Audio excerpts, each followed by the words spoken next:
और उसके अकॉर्डिंग मेरे प्रोसेस इसमें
डेयरी मिल्क,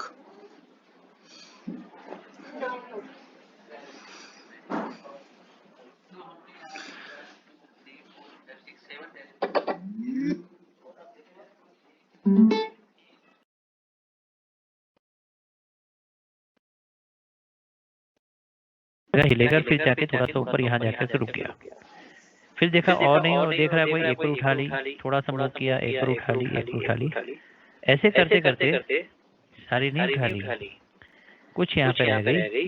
तो इनिशियल स्टेट से छोटे छोटे छोटे छोटे चेंजेस करते हुए हम फाइनल स्टेट तक पहुंचे।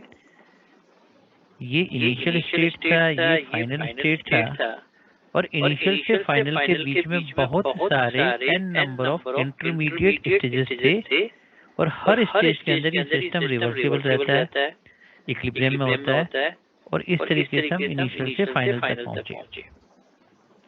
इसको हम कहेंगे रिवर्सिबल।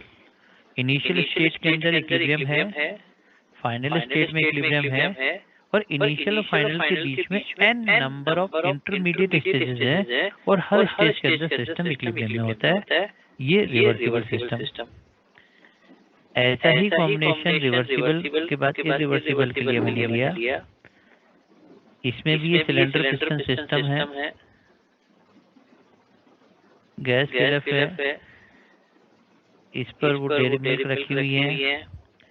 लेकिन लास्ट टाइम का एक्सपीरियंस ये था कि बहुत देर तक कोई नहीं देख रहा था। तो इस बार हमने एक साथ बहुत सारी चॉकलेट उठा ली, और एक ही बार में इनिशियल से फाइनल तक आ गए।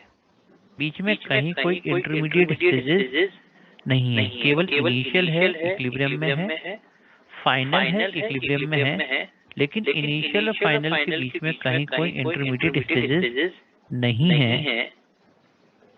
इसको मैं कहता हूँ कि ये इरिवर्सिबल प्रोसेस है, और बीच में infinite number of intermediate stages है, तो इसको कहते हैं reversible process. Actually reversible process में जो चेंज होता है बहुत बहुत स्मॉल चेंज हम कंसिडर करते हैं, और मासलेस, पिस्टनलेस, फ्रिक्शनलेस जो पिस्टन होता है वो हम लोग कंसिडर करते हैं। ये इमेजिनरी है, जबकि इरिवर्सिबल प्रोसेस रियल है, एक्चुअल में परफॉर्म किया जा सकता है, मेजरेबल स्पीड से होता है। अच्छा ये बताओ, दोनों में वर्क डन में से किसका वर्क डन ज्यादा होता है? मैंने लिखा वर्क डन ऑफ रिवर्सिबल और वर्क डन और irreversible, which one is greater than? तो हम कहते हैं work done in reversible is less than the work done in irreversible process. तो ये रिवर्सिबल इरिवर्सिबल प्रोसेस वाला पार्ट समझ में आया आपको? Yes sir. Very good. Some more term जो कि हम लोग फ्रिक्वेंटली यूज करते हैं, ये नोट किया हो तो मैं थोड़ा शिफ्ट कर दूं ऊपर? एक मिनट सर। हाँ हाँ, वर्क ज्यादा क्यों होता है? देखो कोई भी काम छोटे छोटे टुकड़ों में करोगे तो उसकी इफेक्टिवनेस ज्यादा होती है। हम कहते हैं कि रोज थोड़ा थोड़ा पढ़ोगे तो ज्यादा समझ में आएगा, एग्जाम से 2 दिन पहले पढ़ोगे तो क्या होगा? रोज पढ़ने की। ठीक बात है। अच्छा, अब हम प्रॉपर्टीज में दो टेक्निकल टर्म और यूज कर रहे हैं। एक कहलाता है एक्सटेंसिव प्रॉपर्टी, एक होती है इंटेंसिव प्रॉपर्टी। तो यहाँ पर एक्सटेंसिव प्रॉपर्टीज किसको कहेंगे? कोई आइडिया एक्सटेंसिव प्रॉपर्टीज? जो अमाउंट ऑफ मैटर पे डिपेंड करती है। वेरी गुड, जो जिसकी वैल्यू डिपेंड करती है कि अमाउंट ऑफ द मैटर कितना है। तो हमने कहा properties which depends upon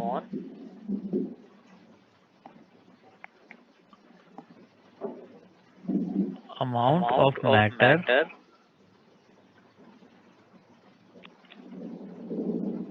present in the system. Amount double कर दें तो प्रॉपर्टीज में वैल्यू डबल हो जाएगी, हाफ कर दें तो हाफ हो जाएगी। जैसे मैंने एग्जांपल में लिखा भाई mass, volume, number of moles,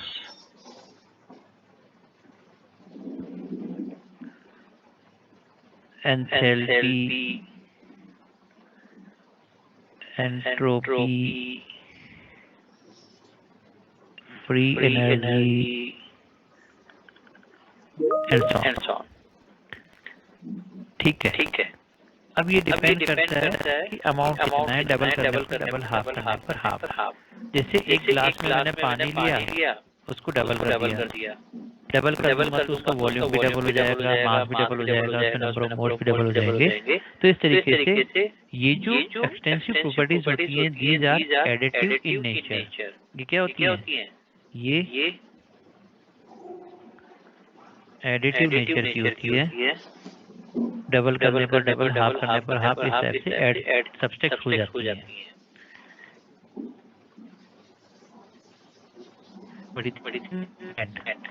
amount of the matter कितना उस पर डिपेंड करती नहीं है। तो मैंने दूसरा लिखा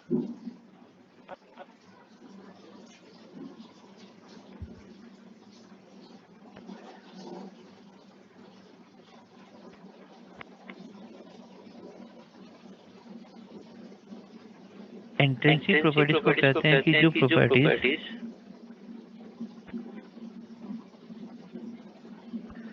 इंडिपेंडेंट ऑन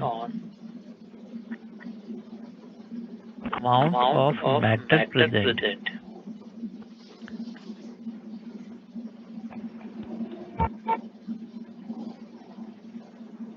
जैसे एग्जांपल हमने लिया temperature, pressure,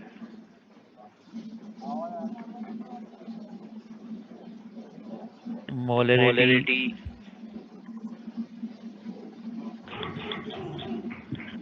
normality, boiling point, freezing point, melting point, viscosity, surface tension and so on. अब जैसे एक सिंपल सा एग्जांपल हम ये लें कि एक कंटेनर में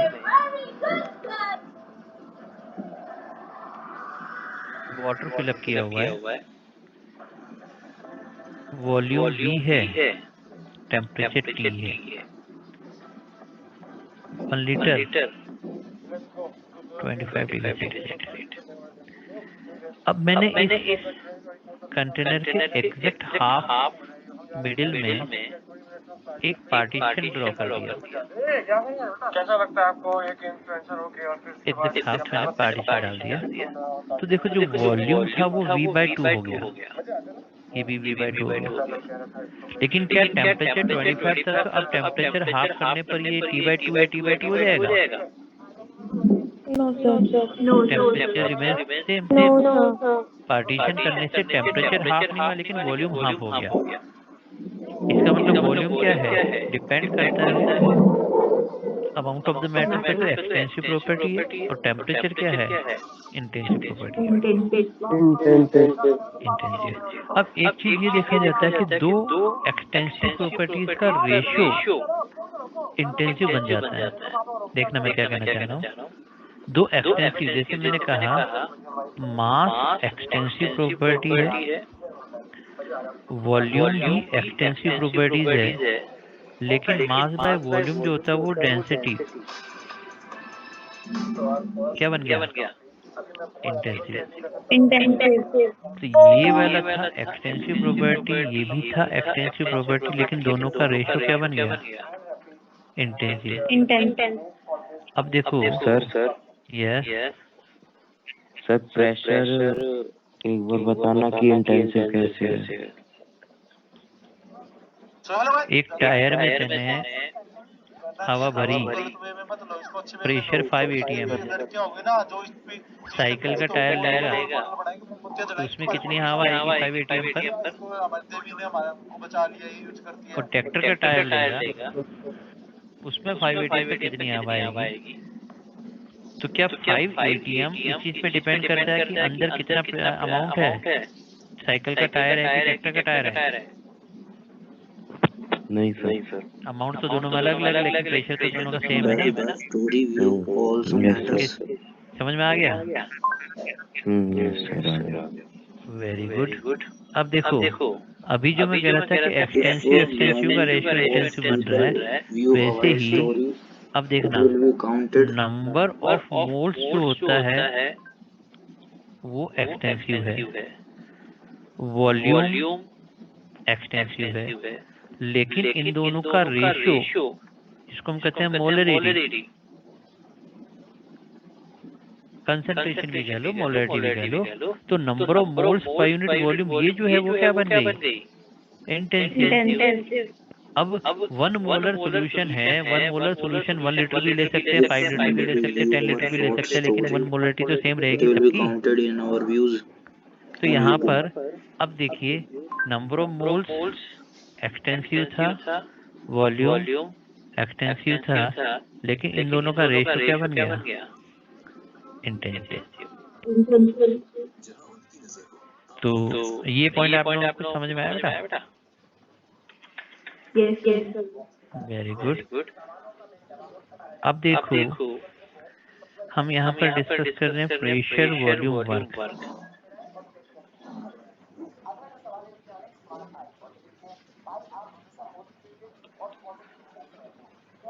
सिंपली इसको PV वर्क भी कहते हैं।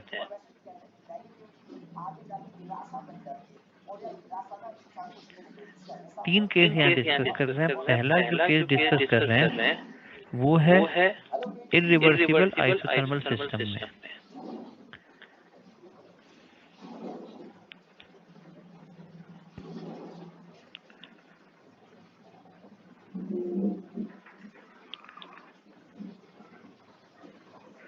इरिवर्सिबल आइसोथर्मल सिस्टम में प्रेशर वॉल्यूम वर्क को समझने के लिए मैंने एग्जांपल लिया कि मेरे पास एक सिलेंडर,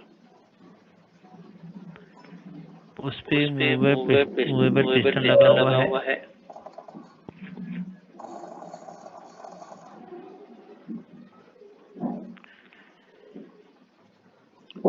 इस पिस्टन का एरिया ए है,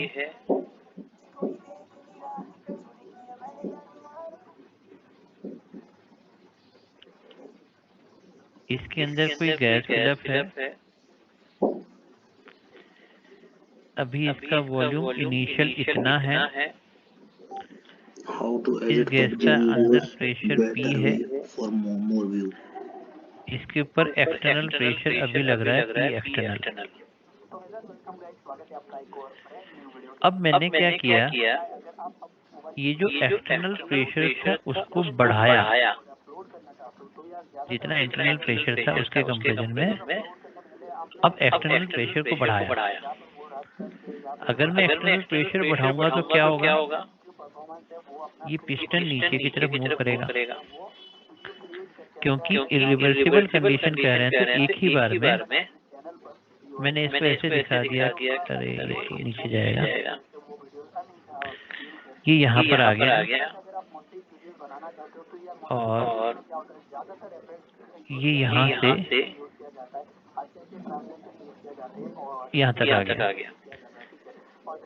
कब तक ये पीछे नीचे जाता रहा, जब तक कि एक्सटर्नल प्रेशर और अब गैस का इंटरनल प्रेशर बराबर हो गया होंगे, तब तक नीचे मूव करता रहा। तो इस गैस का एक्सटर्नल इंटरनल प्रेशर बराबर हो गया।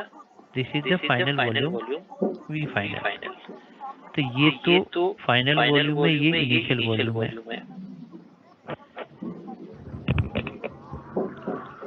अब इन दोनों के बीच में जो वॉल्यूम का चेंज है, इसको मैं कह रहा हूँ डेल्टा वी, मतलब V final minus V initial. Piston का एरिया ए था, जो डिस्प्लेसमेंट हुआ, इस डिस्प्लेसमेंट को डेल्टा एल कह रहा हूँ। अब देखिए, मैं ये कहूँ भाई वॉल्यूम चेंज कितना हुआ,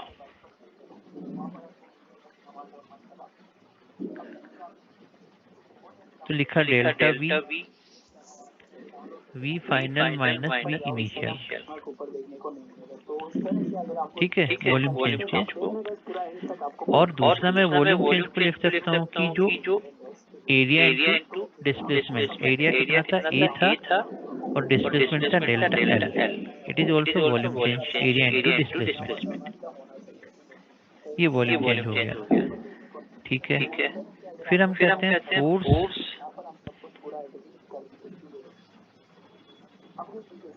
पर यूनिट एरिया, ये बन जाता है प्रेशर। तो अगर मुझे केवल फोर्स लिखना है तो मैं लिखूंगा प्रेशर इनटू एरिया। प्रेशर कितना लग रहा है, तो एक्सटर्नल प्रेशर के बराबर एरिया ए है, तो ये फोर्स हो गया। अब हम कहते हैं इस काम में वर्क डन कितना हुआ, वर्क डन। तो वर्क डन हम कहते हैं, वर्क डन होता है force into displacement.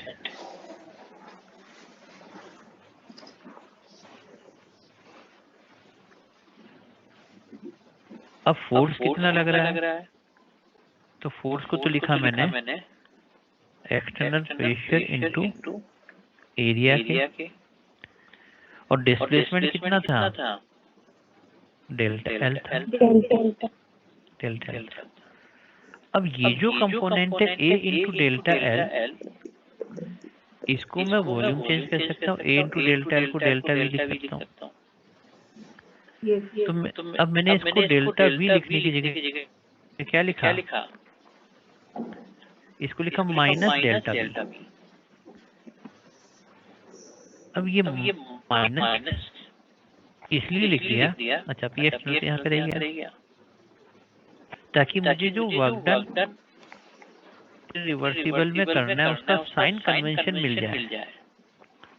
Minus sign इसलिए लिखा ताकि मुझे साइन कन्वेंशन जो मैंने माना वो मुझे मिल जाए, और साइन कन्वेंशन जो मैंने माना वो क्या है। तो देखो, आपको याद होगा मैंने वर्क डन में ये लिखा था कंप्लीट वर्क। पॉजिटिव होगा। तो ये देखो, work done on the system and work done by the system. On the system को कहा पॉजिटिव, बाय द सिस्टम को कह रहा हूँ नेगेटिव। अच्छा, अभी मैंने क्या करा, कंप्रेस किया ना। देखो यहाँ हेलो पापा। ये इनिशियल वॉल्यूम हाँ है, बाबा। ये फाइनल वॉल्यूम है।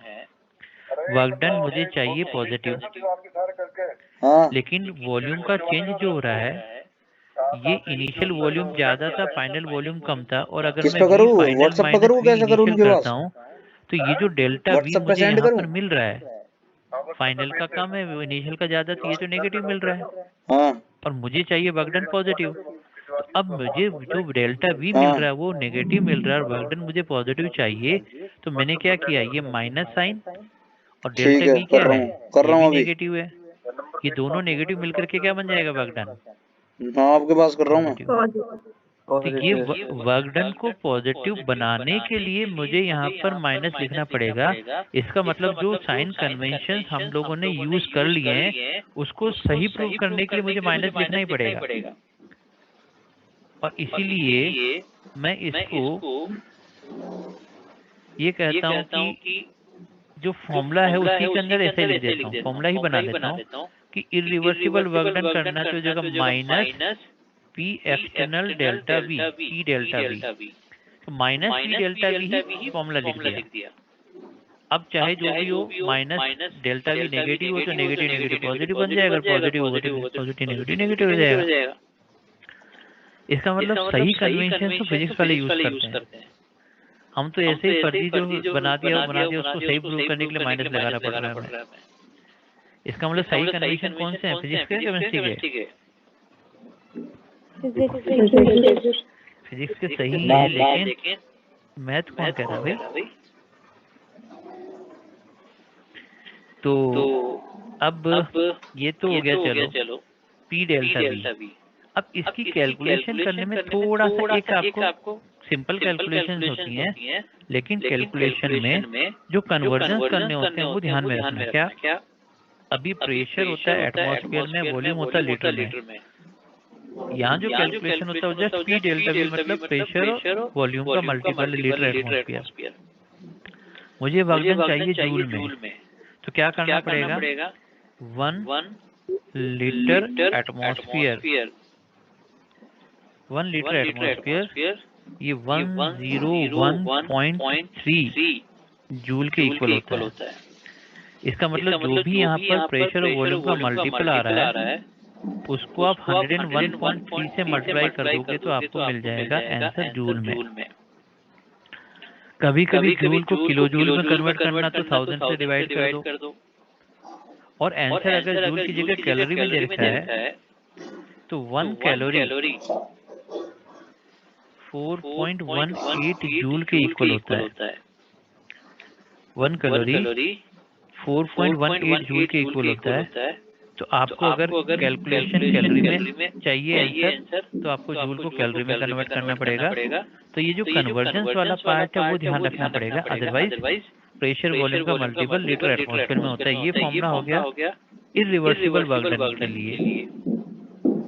ये समझ में आया आपको?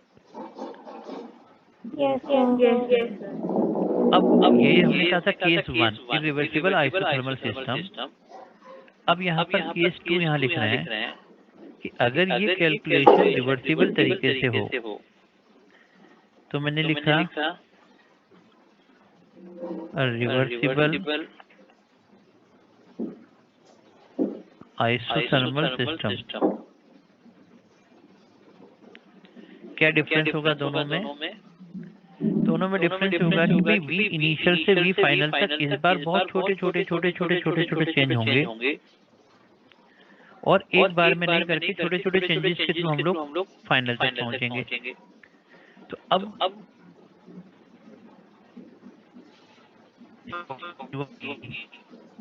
हर बार मास डीवी हुआ, उसमें जो वर्क डन हुआ वो डीडब्ल्यू हुआ। तो यहाँ पर इनिशियल से फाइनल तक जितना टोटल वर्क डन हमें करना पड़ा रिवर्सिबल सिस्टम में, वो V initial to V final P external dV के इक्वल हो गया। तो यहाँ से टोटल वर्क डन आएगा। अब हमें पता है P को हम लिख सकते हैं nRT ओवर V। तो मैंने इसको लिख दिया minus V initial to V final nRT dV over V। ठीक है, अब यहाँ पर nRT को बाहर लेकर के इसको लिखा V initial to V final dV over V। तो आप इसको लिख सकते हैं reversible work done equal to minus nRT log natural V2 over V final या V फाइनल की जगह V2 ओवर V1। और इसको लॉग नेचुरल को लॉग बेस 10 में कन्वर्ट करने के लिए क्या करना पड़ता है? 2.303 वेरी गुड, 2.303 से मल्टीप्लाई करते हैं 2.303 nRT log V2 by V1। तो अब मैंने डायरेक्ट यहाँ पे फाइनल फॉर्मूला क्या लिखा कि रिवर्सिबल अगर लिखना है तो हो जाएगा minus 2.303 nRT log V2 over V1।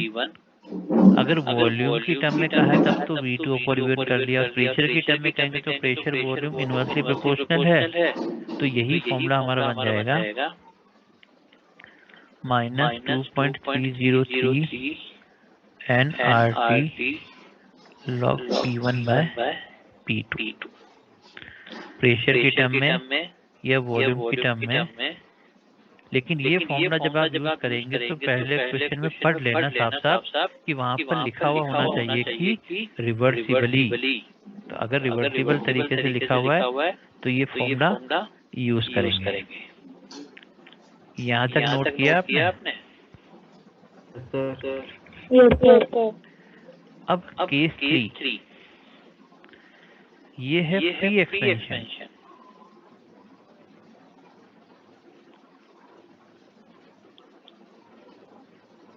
Free expansion का मतलब होता है वर्क डन इन वैक्यूम।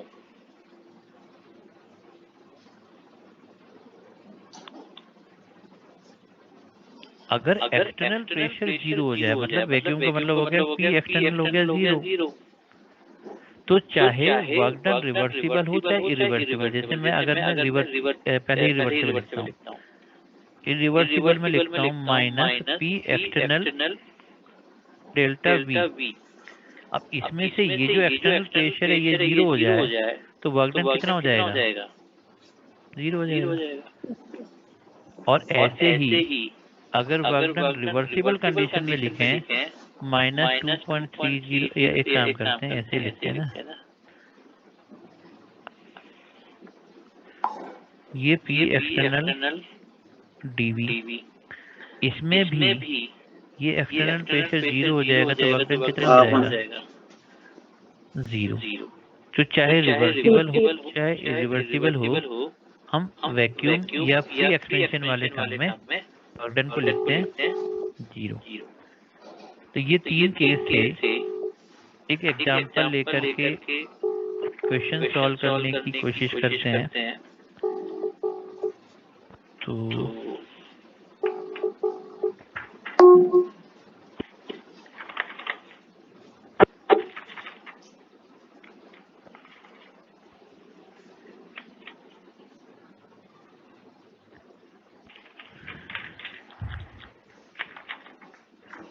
एक बार कॉल कर देना और रिवर्सिबल वाला।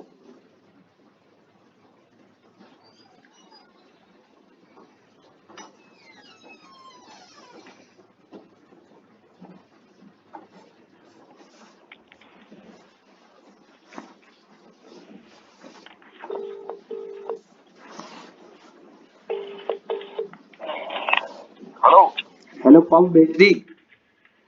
किसके पास भेजी? आपके पास? ठीक है।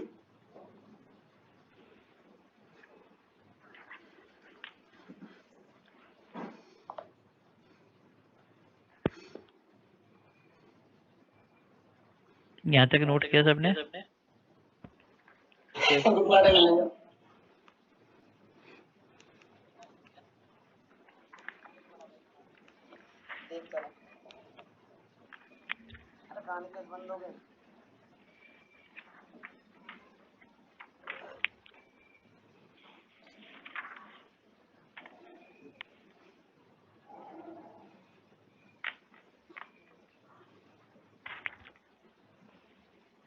और फेल हो गए तो वहां पे रोते नहीं रहना है। ये जो हो गया वो माथा बाढ़ दे बोला रखे यार छोड़े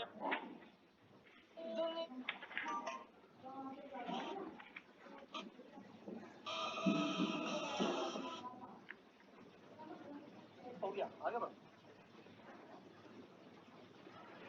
क्या कह रहे थे पापा? अरे वो फोटो मंगा रहे थे मेरी। हाँ व्हाट्सअप करने को बोल रहे खींच के। कहाँ थे पापा? लो फोन ले लो अपना। कहाँ थे पापा? मुझे क्या बताऊं। Page number 169, question number 29।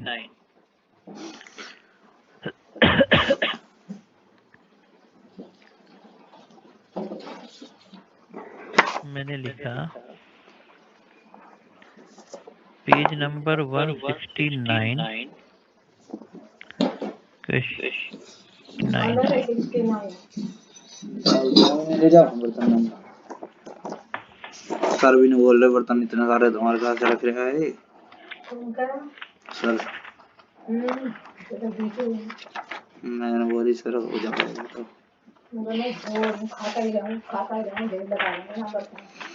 जल्दी कुछ खाने को लाओ। 169 का 29।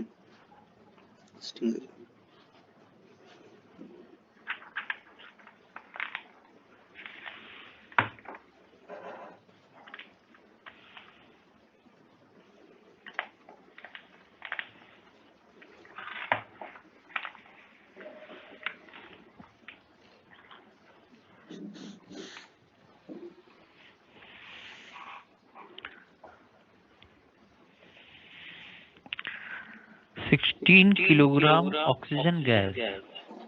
16 किलोग्राम ऑक्सीजन गैस एसटीपी पर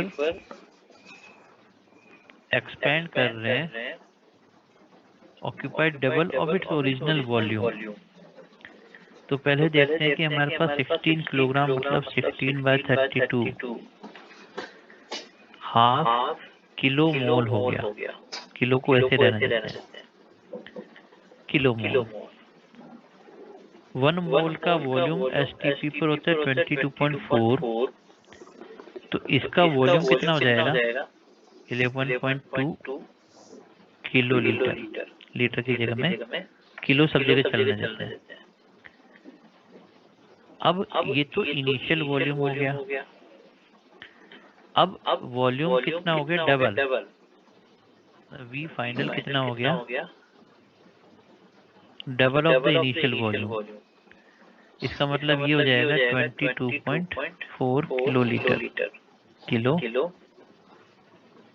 लीटर। अब मुझे यहाँ पर चाहिए क्या? Work done during the process is nearly.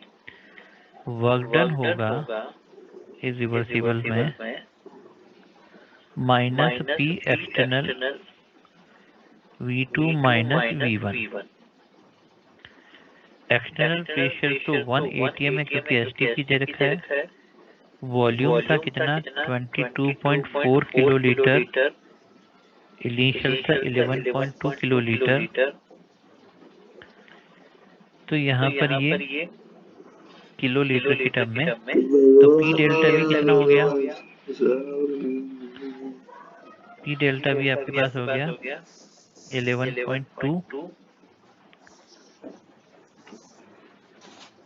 Kilo और पी वी लीटर हो गया ना, इनटू पी। अब आपको आंसर देना है किसमें? ये तो लीटर एटमॉस्फेयर हो गया, किलो कैलोरी में। तो पहले क्या करना पड़ेगा? मल्टीप्लाइड बाय 101.3 किया तो क्या बन जाएगा?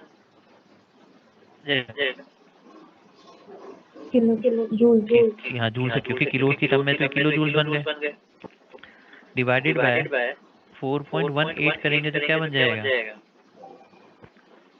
Kilo calorie. Kilo kilo kilo. तो अब जरा सॉल्व करके देखो आंसर कितना आ रहा है।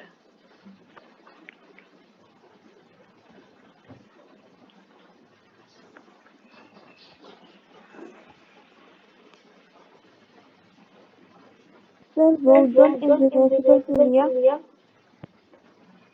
क्योंकि इसमें रिवर्सिबल लिखा हुआ नहीं था।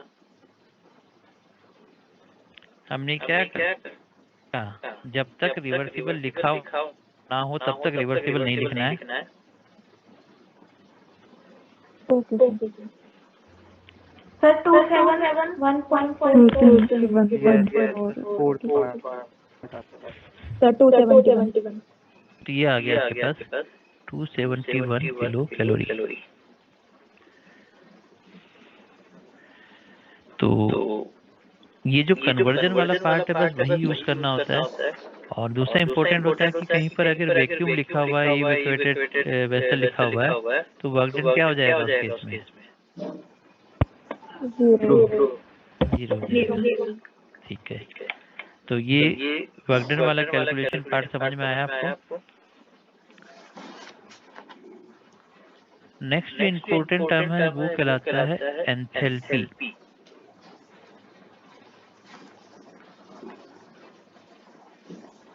एंथैल्पी को सिंबल एच से रिप्रेजेंट करते हैं। और एंथैल्पी एक्चुअली होता है heat content of the system. किसी भी सिस्टम के जो हीट कंटेंट होते हैं, तो किसी सिस्टम के heat content of the system, इसको कहते हैं एंथैल्पी। मैथमेटिकली हम कह सकते हैं कि enthalpy is the sum of internal energy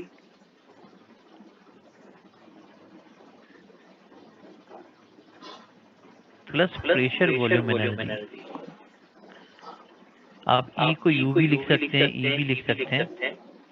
तो इंटरनल एनर्जी और प्रेशर वॉल्यूम एनर्जी का सम, ये हीट कंटेंट या एंथैल्पी कहलाता है।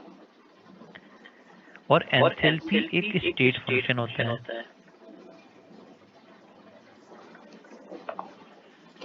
अगर स्टेट फंक्शन है इसका मतलब क्या हो गया?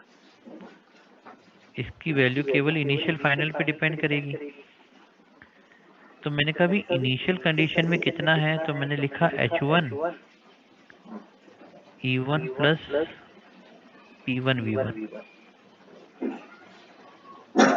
ये इनिशियल स्टेट में आ गया। फाइनल में कहा तो मैंने कहा H2 E2 plus P2 V2। ये फाइनल स्टेट में। अगर मैं इक्वेशन 1 इक्वेशन 2, ये इक्वेशन 1 ये इक्वेशन 2, इक्वेशन 2 माइनस इक्वेशन 1 कर दूं तो ये बन जाएगा H2 minus H1 E2 minus E1 P2 V2 minus P1 V1। इसका मतलब मैं इसको लिख रहा हूँ delta H equals to delta E plus delta PV।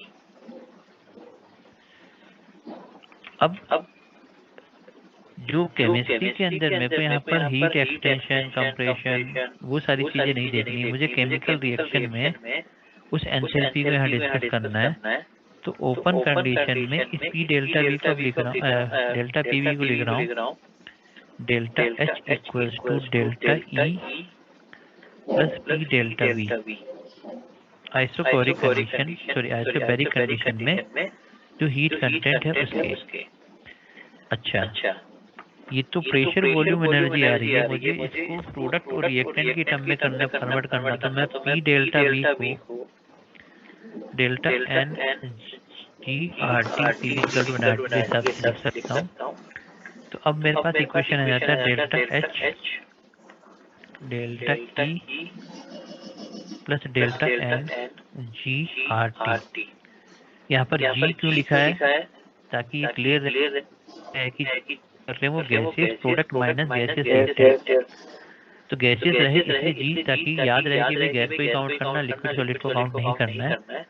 अब ये जो डेल्टा एच है इसको हम कहते हैं हीट ऑफ रिएक्शन हाँ मम्मी जाना एक बार। Eight constant pressure. ये जो डेल्टा ई या डेल्टा यू है उसको कहते हैं heat of reaction at constant volume.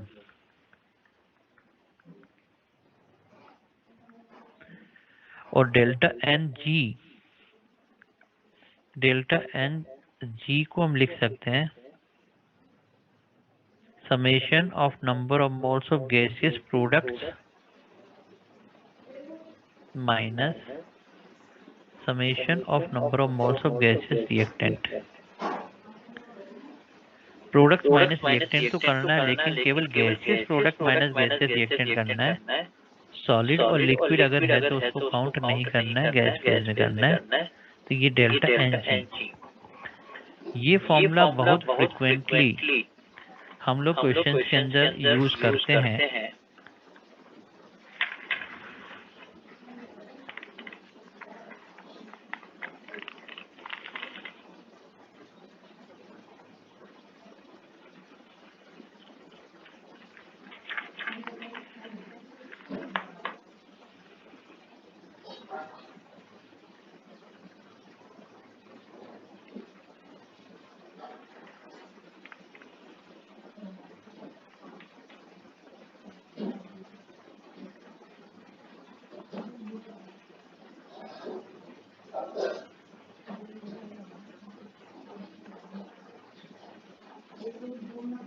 Page number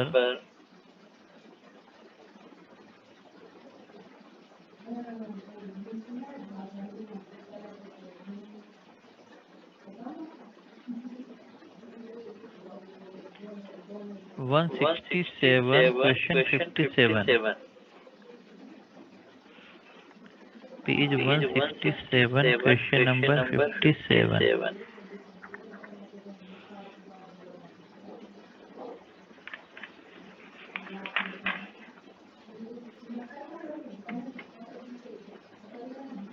second option -3 RT। Second option. Second option -3 second option. तो इसमें ऐसा क्या है जो तुरंत पहचान लिया भाई? कैसे पहचाना? Delta N G.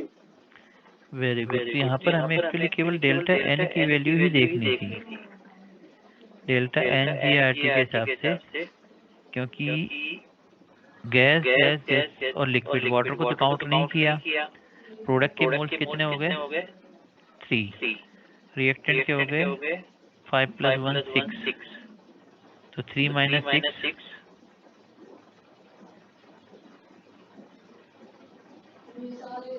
Delta N कितना आ गया? -3। -3। तो आंसर इसका क्या हो जाएगा? -3 RT। तो सेकंड बता रहे थे, थर्ड बता रहे थे? सेकंड। वेरी गुड, सबने सेकंड ही कहा था।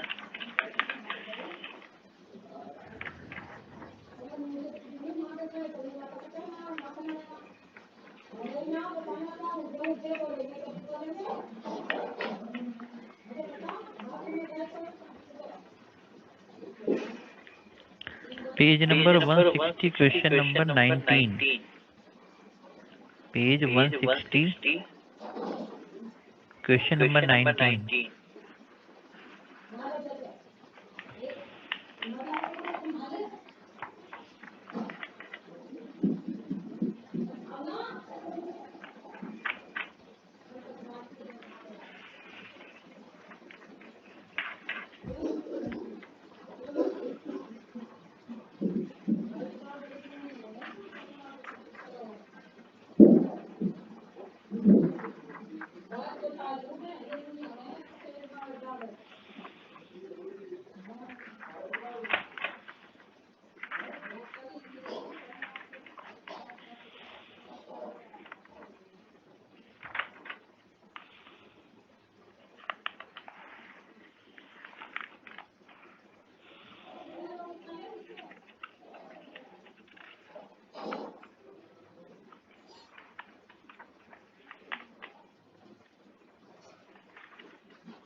The first option Third minus option, first option. -7.4. सबके इतना ही आ रहा है? Yes, sir. Very good. तो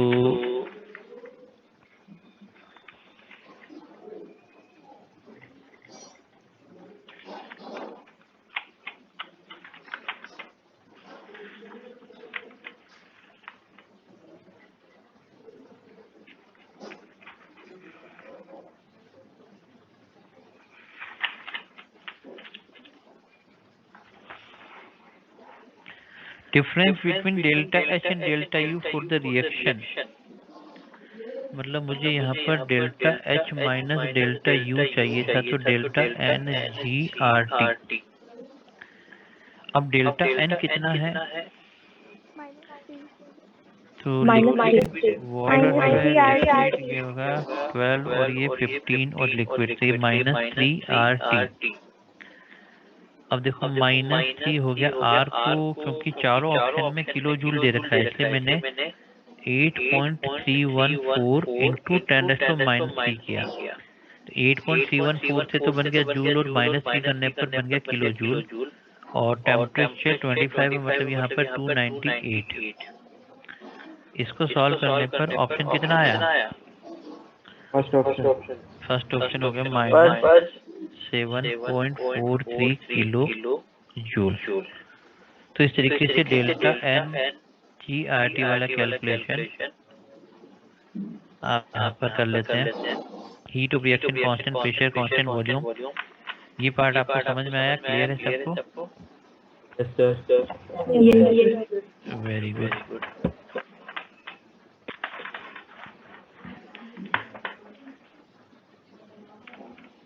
अब देखिए यहाँ पर हम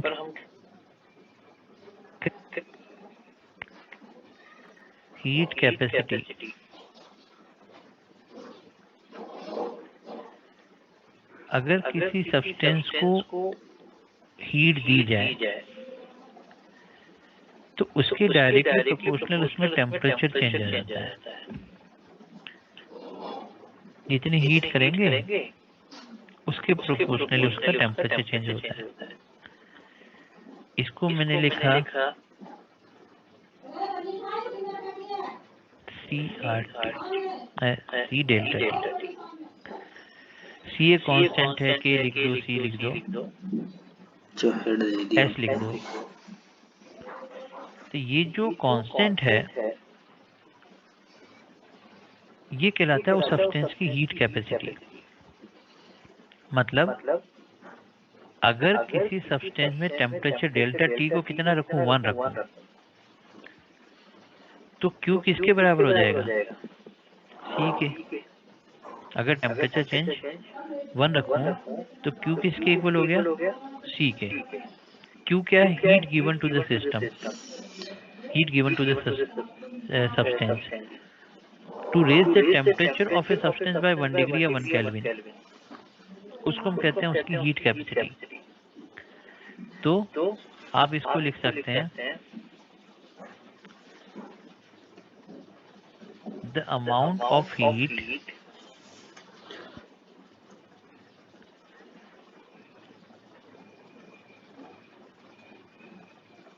required to raise the temperature of a substance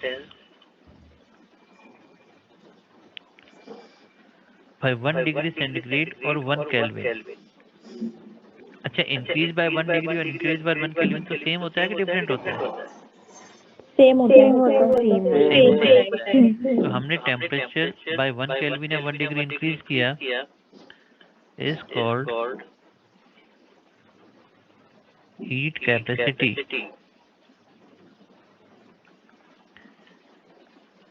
of that substance. इसका मतलब हर सब्सटेंस की हीट कैपेसिटी एक फिक्स वैल्यू होती है।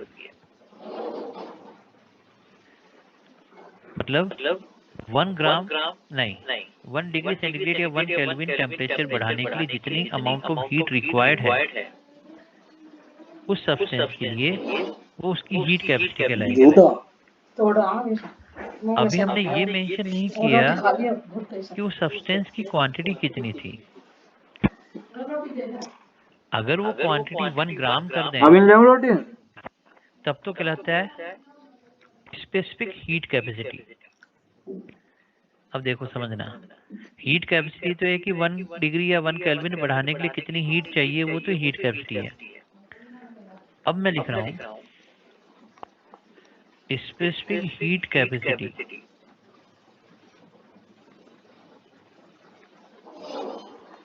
इसको एस कर देते हैं। अब यहाँ पर सब्सटेंस 1 ग्राम सब्सटेंस है। 1 ग्राम सब्सटेंस का टेम्परेचर 1 डिग्री सेंटीग्रेड या 1 केल्विन रेज करने के लिए जितनी हीट चाहिए, वो हीट क्या कहलाएगी? स्पेसिफिक हीट या स्पेसिफिक हीट कैपेसिटी। अब हम कहते हैं कि टोटल हीट चाहिए M S delta T, Q total M S delta T. अब ये एम एस डेल्टा टी क्या समझना, 1 ग्राम का टेम्परेचर 1 डिग्री बढ़ाने के लिए एस चाहिए, 2 ग्राम के लिए 2s चाहिए, 5 ग्राम के लिए 5s चाहिए, तो m ग्राम सब्सटेंस के लिए चाहिए ms। 1 डिग्री बढ़ाने के लिए टेम्परेचर चाहिए तो इंटू 1 हो जाएगा, 10 डिग्री बढ़ाना तो इंटू 10 हो जाएगा, डेल्टा टी बढ़ाना तो डेल्टा टी हो जाएगा। तो m ग्राम सब्सटेंस का टेम्परेचर डेल्टा टी बढ़ाने के लिए टोटल हीट कितनी चाहिए, तो हमें काउंट करना होगा। तो ये बन जाएगा ms डेल्टा टी, जहाँ पर m अमाउंट ऑफ सब्सटेंस है, मास ऑफ सब्सटेंस है।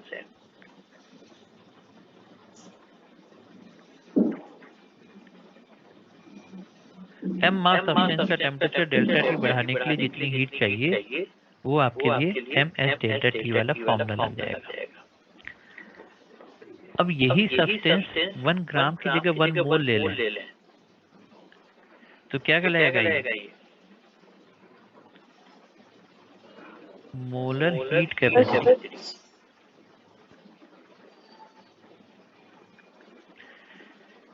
इसको हम कहते हैं CM, M for molar. Molar heat capacity क्या बना? इस बार हम देखते हैं 1 मोल सब्सटेंस,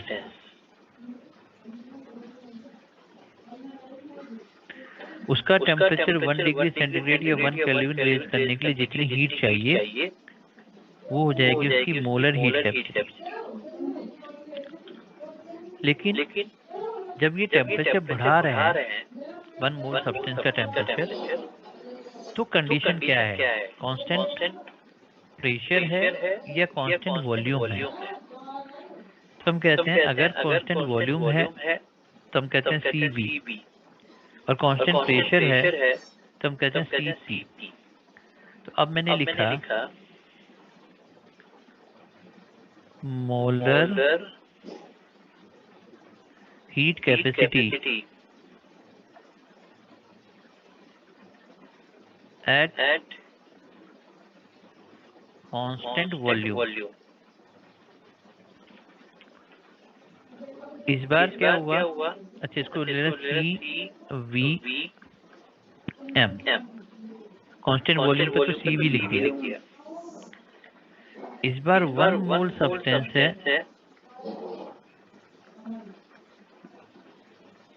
उसका टेम्परेचर 1 डिग्री सेंटीग्रेड या 1 केल्विन रेज कर रहे हैं एट कांस्टेंट वॉल्यूम।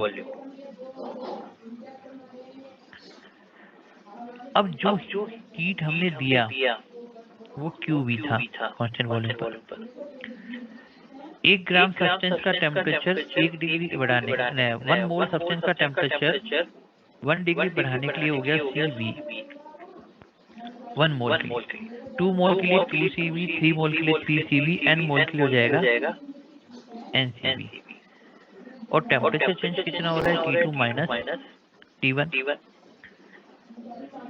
अच्छा, ये NCV डेल्टा T हो गया। अब ये जो QV है हमने आइसोकोरिक पढ़ा था। आइसोकोरिक में क्या कहा था कि वॉल्यूम अगर कांस्टेंट है तो डेल्टा V 0 हो जाएगा, P डेल्टा V 0 हो जाएगा, तो वर्क डन 0 हो जाएगा। तो अगर वर्क डन 0 हो गया, हमारे पास फॉर्मूला क्या था, delta E Q plus W। अब इसके अंदर अगर ये वर्क डन 0 हो गया तो डेल्टा E को क्या लिख सकते हैं, QV लिख सकते हैं डेल्टा E को।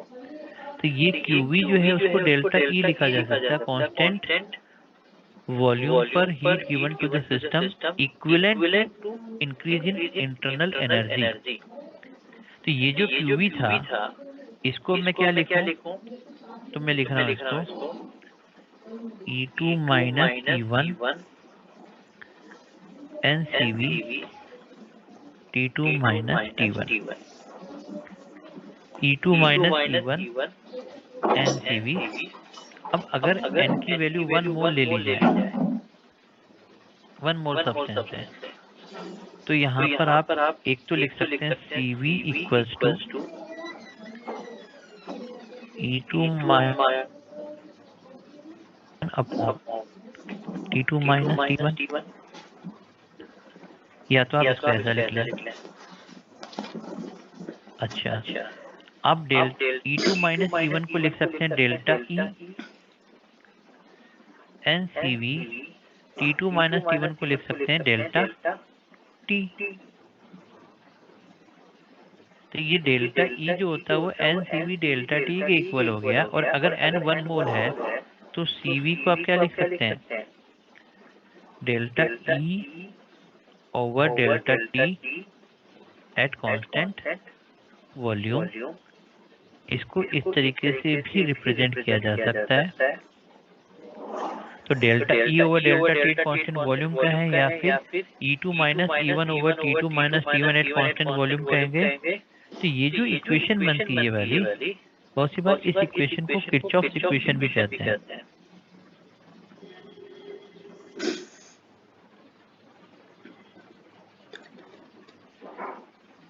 तो थोड़ा सा नीचे कर दो, अभी कर देता हूँ।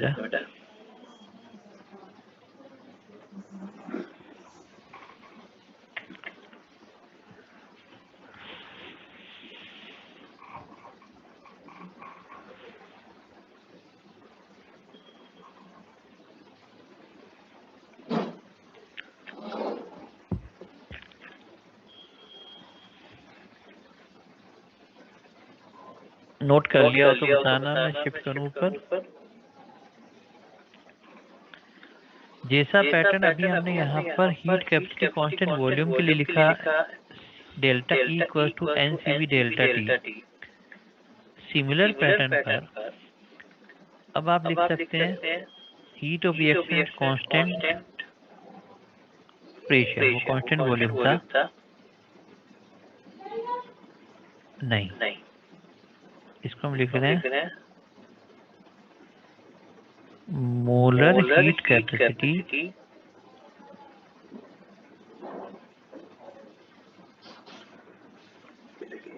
एट कांस्टेंट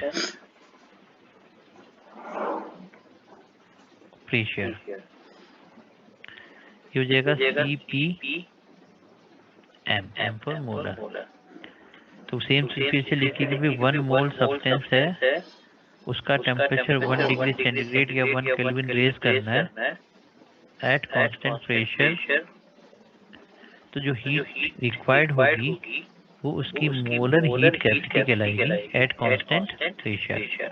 तो हम इसको लिखते हैं delta H equals to NCP T2 minus T1, या डेल्टा H को पहले लिखते हैं H2 minus H1 NCP T2 minus T1। अब इसको लिखा delta H equals to NCP delta T, 1 mole के लिए Cp, n मोल के लिए NCP, और टेम्परेचर चेंज हो रहा है डेल्टा T।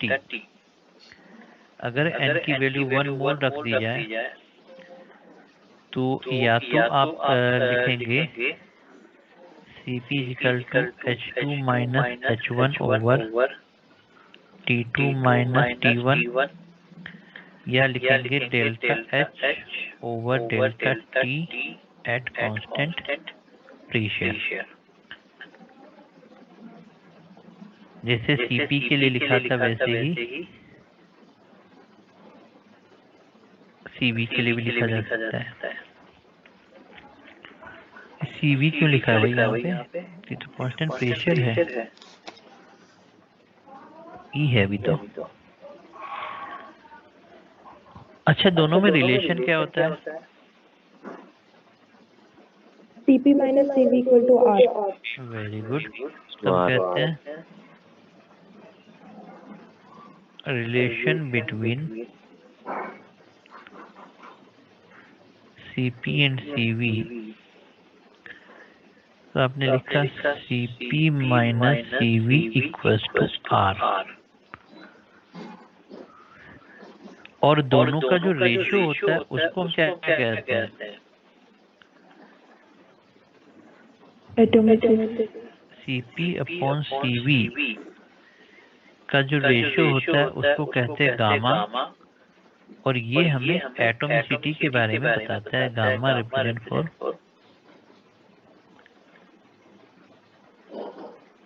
गैस की एटॉमिसिटी को। तो इसके लिए वो जो टेबल चार्ट बनाते हैं जरा देख लेते हैं।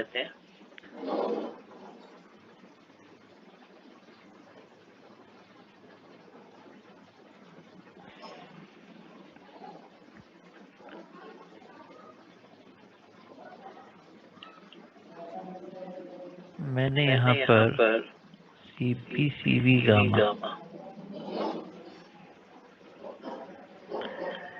यहाँ लिखा Cp Cv and Cp upon Cv मतलब गामा,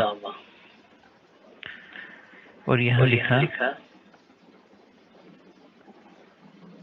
एटॉमिसिटी। अगर कोई मोनो एटॉमिक गैस है तो मोनो एटॉमिक गैस के लिए Cp कितना होगा?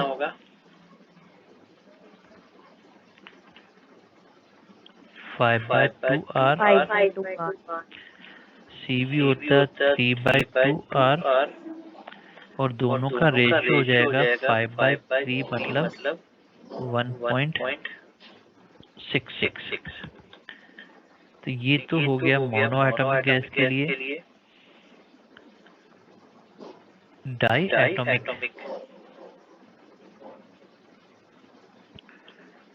गैस के लिए Cp कितना होता है? 7/2. वेरी ठीक है। Cv कितना होता है? 5/2R. Very good. और दोनों का रेशियो हो जाएगा 7/5 which is equal to 1.40. Very good 1.40। तो अब देखो ये तो हो गया मोनो एटॉमिक डायटॉमिक। अब मैंने लिखा ट्राई एटॉमिक गैस के लिए Cp कितना लिखूं? पूरा। Cv कितना लिखूं? 3R। और ये कितना हो जाएगा? 1.33. 1.33। अब एक पॉइंट को ढंग से समझना, जब मैं लिख रहा हूँ डाई एटॉमिक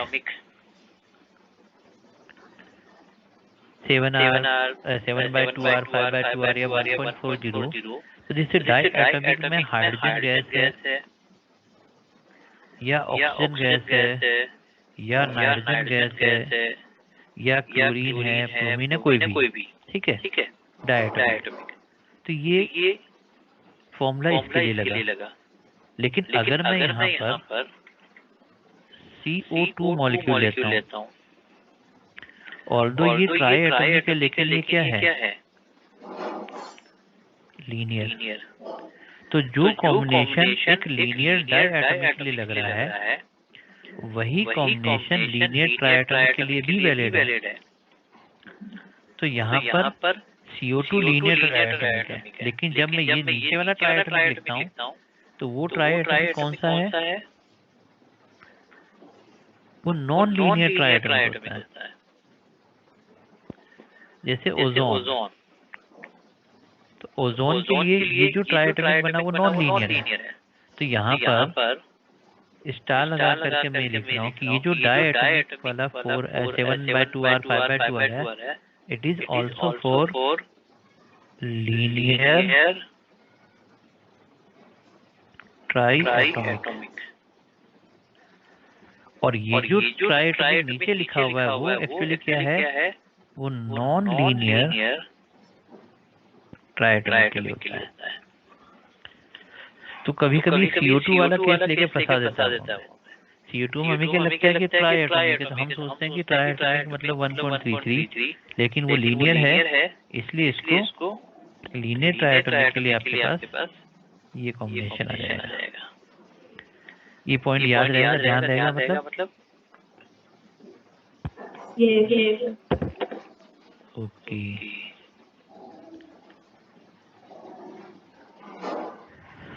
चलो आ जाओ पेज नंबर पे।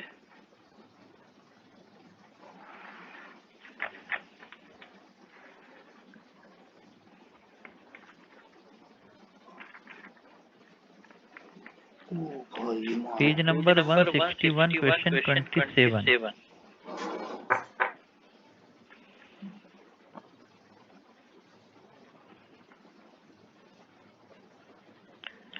Page number 161, question number 27।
So second option.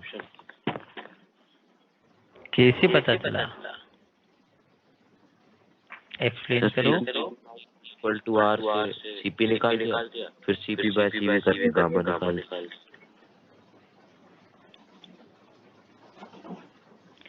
तो CV कैसे पता चला, गिवन है ना CV तो कहाँ गिवन है? लिख रखा है volume, specific heat at constant volume. तो स्पेसिफिक हीट है, CP कहाँ है? मेरे CP minus CV equal to R से CP निकल जाएगा। नहीं वो CP नहीं, CV कहाँ कितना लिखा हुआ है, बता इनमें से किसको CV लूं? सीवी कौन सा है? 40 है 0.075 है, कौन सा है ये सीवी? 0.075 सीवी है। Yes sir. ये 40 क्या दे रखा है फिर? उसका क्या क्या? नहीं सीवी तो मोलर इसके लिए होता है। ये 40 का क्या किया फिर आपने? सर इसको मल्टीप्लाई करेंगे, इसमें तब आएगा सीवी। मल्टीप्लाई क्यों करेंगे मल्टीप्लाई? तो मोलर के लिए ये खाली तो ग्राम है ना, स्पेसिफिक हीट कैपेसिटी 1 ग्राम सब्सटेंस के लिए होगा ना ये। बिल्कुल ठीक कह रहे। देखो समझो, स्पेसिफिक हीट 1 ग्राम सब्सटेंस के लिए थी। 1 ग्राम के लिए इतनी है जितना उसका मॉलिक्यूलर मास है या फॉर्मूला मास है, उसका मॉलिक्यूलर वेट या फॉर्मूला वेट से मल्टीप्लाई कर दो तो मल्टीप्लाई कर ये बन जाता है मोलर हीट कैपेसिटी। ठीक है। अब specific heat into molecular weight या फॉर्मूला मेड करने पर हमें मोलर हीट कैपेसिटी मिली। अब ये स्पेसिफिक हीट हमें किस समय पे दे रखी थी? लिखा है एट कांस्टेंट वॉल्यूम। तो ये जो मोलर हीट कैपेसिटी मुझे मिलेगी वो मिलेगी CV, क्योंकि कांस्टेंट वॉल्यूम पर है। अब स्पेसिफिक हीट कांस्टेंट वॉल्यूम पर दे रखा है 0.075, फॉर्मूला मास दिया हुआ 40, तो CV की वैल्यू कितनी मिल गई मुझे? 3। अब CV आ गया, देखो यहाँ से CV आया। अब हम कह रहे हैं CP माइनस CV जो होता है वो R होता है। अब CP माइनस CV 3, तो R की वैल्यू कितनी रखूं? 2 क्यों रखा? तो कैलोरीज में दिया है, ये 0.75 कैलोरीज में दिया हुआ था, इसलिए मैंने यहाँ पर R की वैल्यू 2 रखी कैलोरीज के अंदर। अब CP माइनस CV R के हिसाब से अब आपने CP निकाल दिया 5, ये CP 5 यहाँ से आ गया। और अब हमें पता है CP अपॉन CV, CP 5 था, CV 3 था, तो ये 1.6 यहाँ पर गामा मुझे 1.66 मिल गया, इसलिए मैं कहूँगा आंसर क्या है? मोनोएटॉमिक। इससे क्या समझ में आया क्या? Yes sir. ठीक है। अब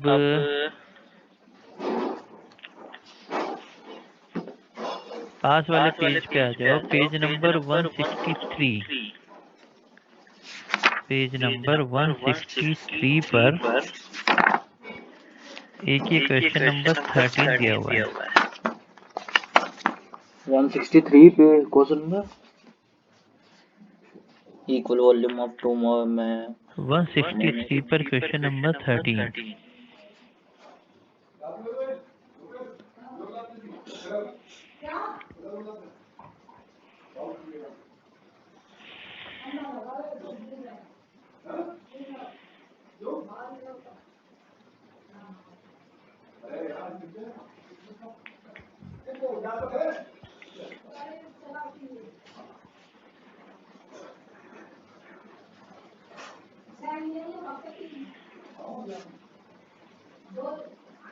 सर फोर्थ ऑप्शन।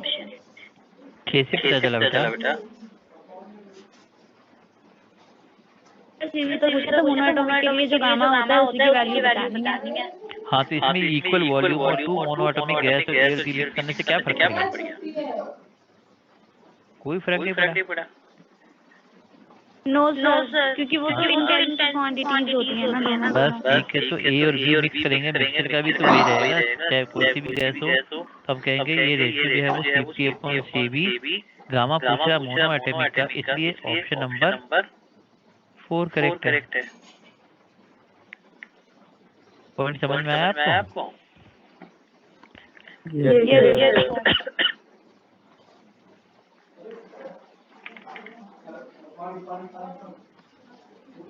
ठीक है।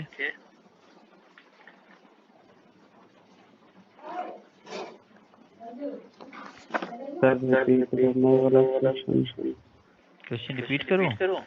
देखो यहाँ पर ये कह रहा है कि दो गैस है, दोनों मोनो एटॉमिक है, उसको बराबर मिला दिया इक्वल अमाउंट में, तो जो गैस मिक्सचर बना उसके लिए Cp/Cv की रेशियो क्या होगा, वैल्यू क्या होगी। तो एक मोनो एटॉमिक के साथ दूसरे मोनो एटॉमिक, तो ओवरऑल गैस मिक्सचर भी क्या है, मोनो एटॉमिक। और अगर गैस मिक्सचर मोनो एटॉमिक हो तो उसके लिए Cp/Cv का वैल्यू कितना हो, उतना ही होगा जितना होता है। तो हमने कितना ले लिया, 1.66 ले लिया। ठीक है, चलो तो इस तरीके के कैलकुलेशन आ जाती हैं। तो अब देखो हम लोग एक्चुअली बात कर रहे थे कि हमारा इंटरेस्ट इस चीज में है कि केमिस्ट्री में हीट का क्या इन्वॉल्वमेंट है। तो अब हम यहाँ पर केमिस्ट्री के अंदर जो बातचीत कर रहे हैं वो उसका पार्ट जैसे कहलाता है थर्मोकेमिस्ट्री।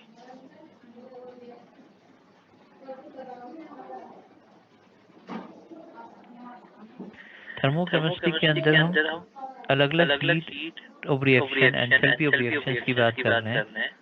तो पहले यहाँ लिख रहा हूँ एंथैल्पी ऑफ रिएक्शन, या जिसको हम कहते हैं हीट ऑफ रिएक्शन।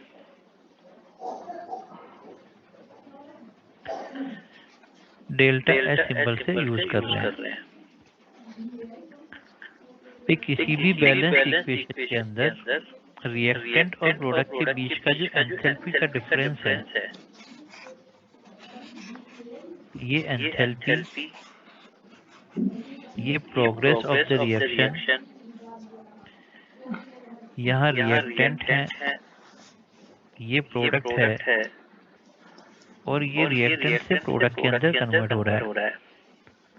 तो ये रिएक्टेंट और प्रोडक्ट के बीच का जो एंथैल्पी का चेंज है डेल्टा एच, ये कहलाता है enthalpy of the reaction, heat of reaction. अब हम फॉर्मूला यूज करते हैं डेल्टा एच। किसी रिएक्शन का कितना, तो हम कहते हैं summation of enthalpies of the product minus summation of enthalpies of reactants. तो अभी कर देते हैं बेटा। तो जब हमें एंथैल्पी चेंज रिएक्शन का देखना है, तो जितने भी प्रोडक्ट है उसकी एंथैल्पीज माइनस जितने रिएक्टेंट है उसकी एंथैल्पीज, तो हम प्रोडक्ट माइनस रिएक्टेंट कर लेते हैं। तो अभी जो ग्राफ आपको दिख रहा है उसमें प्रोडक्ट की वैल्यू कम है, रिएक्टेंट की वैल्यू ज्यादा, तो डेल्टा एच क्या होगा, नेगेटिव या पॉजिटिव? नेगेटिव। ये जो ग्राफ है नेगेटिव, इसका मतलब रिएक्शन एक्सोथर्मिक है। तो डेल्टा एच नेगेटिव एक्सोथर्मिक को रिप्रेजेंट कर रहा है। डेल्टा एच नेगेटिव है, प्रोडक्ट की एनर्जी कम है, एंथैल्पी कम है, रिएक्टेंट की एंथैल्पी ज्यादा है। और सिमिलरली अगर एंथैल्पीज और प्रोग्रेस ऑफ द रिएक्शन को आप ऐसे दिखाएं कि रिएक्टेंट से ज्यादा एंथैल्पी प्रोडक्ट की है, रिएक्टेंट से ज्यादा एंथैल्पी प्रोडक्ट की है, तो ये प्रोडक्ट और रिएक्टेंट के बीच का जो एंथैल्पी चेंज है ये डेल्टा एच कहलाएगा। तो इस बार जो डेल्टा एच है वो क्या है, पॉजिटिव। तो हम कहेंगे रिएक्शन कैसा है, एंडोथर्मिक। तो देखो एक्सोथर्मिक या endothermic delta H positive negative, तो जब भी आप रिएक्शन के लिए डेल्टा एच लिखते हैं तो उसका मैग्नीट्यूड ये शो करता है कि कितना अमाउंट एब्जॉर्ब या इवॉल्व हो रहा है। माइनस साइन और प्लस साइन अलग है। माइनस साइन ये बता रहा है कि हीट इवॉल्व हो रही है, प्लस साइन बता रहा है कि हीट एब्जॉर्ब हो रही है। तो मैग्नीट्यूड विदाउट साइन हम यूज करते हैं। मैग्नीट्यूड को हमेशा साइन के बिना देखते हैं। साइन केवल ये बताता है कि इतनी हीट एब्जॉर्ब या इवॉल्व हो रही है। अब ये तो अभी लिखा हीट ऑफ रिएक्शन। अब अगर मैं ये लिखता हूँ स्टैंडर्ड हीट ऑफ रिएक्शन, ये तो अभी लिखा हीट ऑफ रिएक्शन। अब मैंने लिखा स्टैंडर्ड एंथैल्पी ऑफ रिएक्शन या स्टैंडर्ड हीट ऑफ रिएक्शन, मतलब मैं यहाँ पर डेल्टा एच नॉट लिख रहा हूँ। तो अब हीट ऑफ रिएक्शन और स्टैंडर्ड हीट ऑफ रिएक्शन में डिफरेंस क्या है? स्टैंडर्ड स्टेट्स का। तो आपसे पूछा जाए थर्मोडायनेमिक स्टैंडर्ड स्टेट्स क्या होती हैं?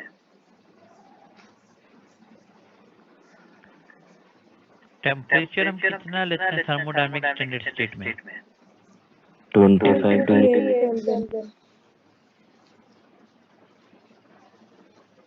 25 डिग्री सेंटीग्रेड या 298 केल्विन। मतलब जो रूम टेम्परेचर होता है वो हमारे लिए स्टैंडर्ड टेम्परेचर है थर्मोडायनेमिकली। ये टेम्परेचर एसटीपी एनटीपी वाले टेम्परेचर से डिफरेंट है। वो गैस में जो एसटीपी एनटीपी वो 0 डिग्री होता है। अच्छा, स्टैंडर्ड कंडीशन में प्रेशर कितना मानते हैं?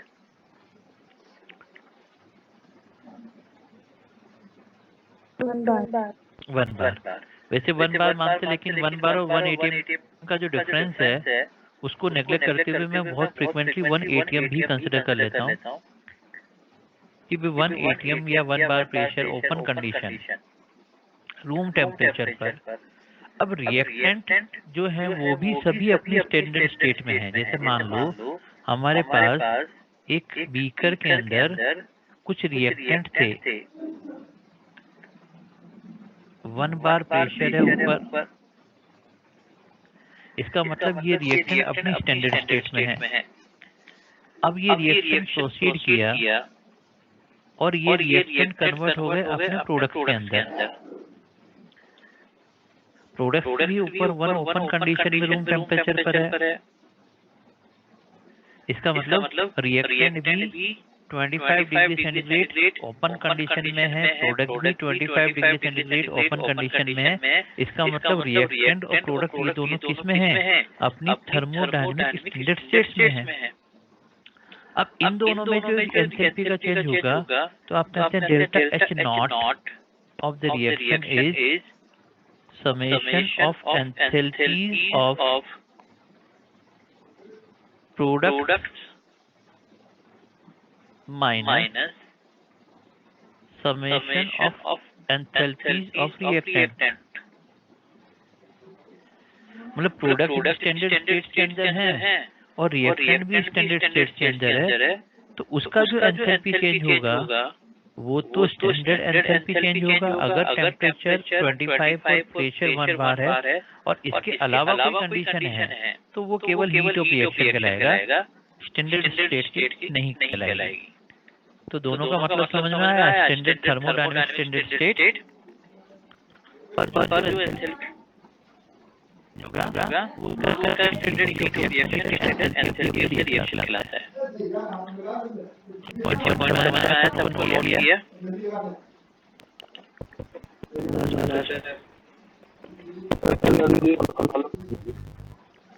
क्या बार बोलो।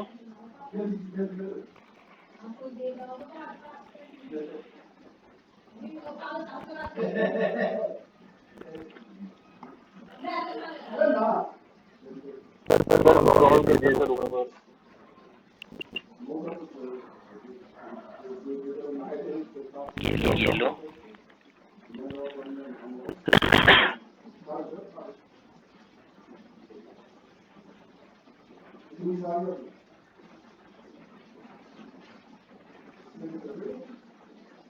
नोट किया।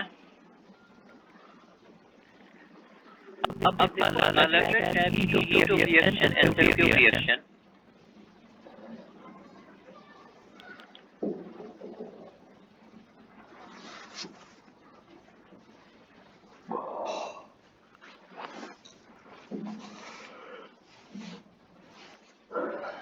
फर्स्ट हम रिएक्शन को डिस्कस करते हैं। ये कहलाता है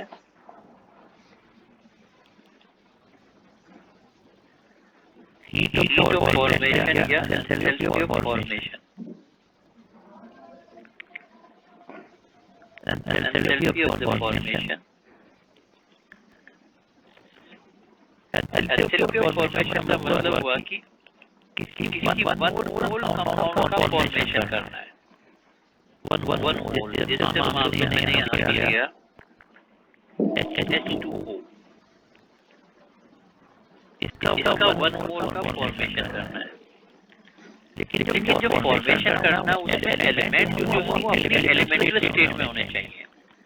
तो हाइड्रोजन का एलिमेंटल स्टेट क्या है? H2S। ऑक्सीजन के लिए एलिमेंटल स्टेट क्या लिखूंगा? O2। क्योंकि एक O लिखना था इसलिए मैंने हाफ O2 लिख दिया। एलिमेंट अपने एलिमेंटल स्टेट से कंपाउंड का फॉर्मेशन करें, इसमें जो एंथैल्पी चेंज होगा वो heat of formation of water बन जाएगा। Enthalpy of formation of water मतलब 1 मोल कंपाउंड का फॉर्मेशन एलिमेंट उसकी एलिमेंटल स्टेट के अंदर होने चाहिए।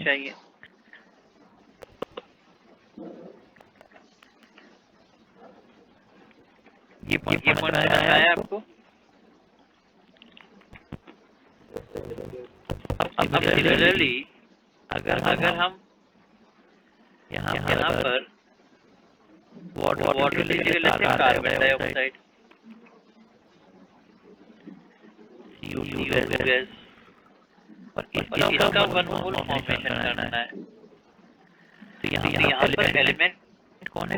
कार्बन। तो कार्बन का एलिमेंट क्या होता है? Carbon graphite. हमने ग्रेफाइट दिया। ऑक्सीजन O2 है तो फिर 1 मोल ले लिया। एलिमेंट अपनी एलिमेंटल स्टेट से 1 मोल कंपाउंड का फॉर्मेशन करना है। तो इसमें जो एंथैल्पी चेंज होगा वो heat of formation of CO2 कहलाएगा।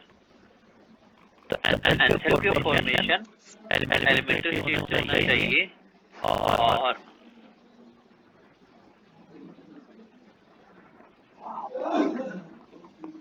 Standard enthalpy of formation.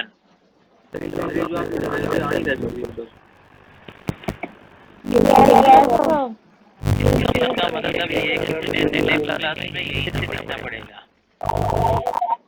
अच्छा, तो कोई बात नहीं, एक